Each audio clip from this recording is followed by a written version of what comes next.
Hi there, welcome. In this short video, I'm going to show you how to use the ACL software to view a subset of your data using the filter function. So switching into the ACL software itself, and this is the screen you see as you open up ACL. And as we've done in the other sample videos, we open up the sample data project that comes with the software. So under our file menu, you can choose Open Project and choose the Metaphor Employee Data Sample.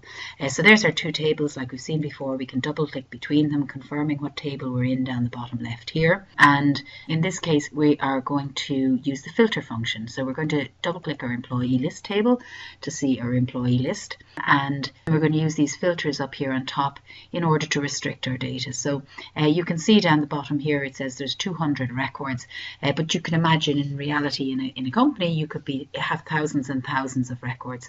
So if for some reason you know the fraud was committed in the year 2000 or in the year 2002 or whatever, you could restrict your records to that particular year. So that's what we're going to do here. So we're going to hit the FX button here to add a new function, or a filter, I beg your pardon.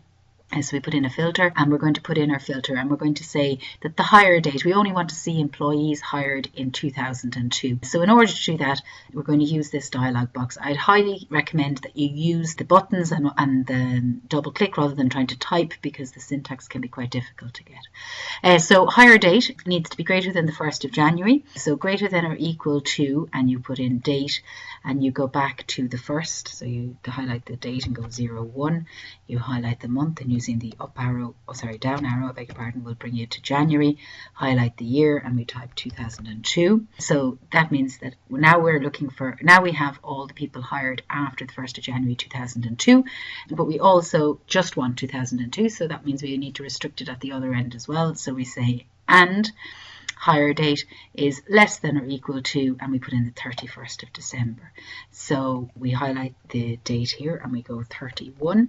If for some reason 31 isn't going in, it's because the month you have selected here doesn't have 31 days in it. So you might have to change the month before you can change the day of the month. But March does have 31 days, so I was able to put it in. And I use my down arrow to go back towards December, and I highlight my year and put in 2002.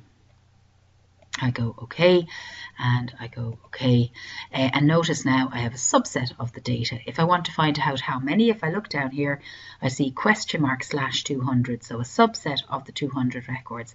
If I go to my Analyze function and choose Count Records, my first item off the list there, go OK. Notice now it says 17 of 20, so I know that there's 17 records for employees hired in 2002. Reminding you always that if you go down here and click on your log button, you can see all the commands that you've run, and going back to your overview button will take you back to your tables. So that's using the filter function. If you want to remove a filter that you created, you can just hit the X filter here for remove filter, and you'll be back to your original 200 records.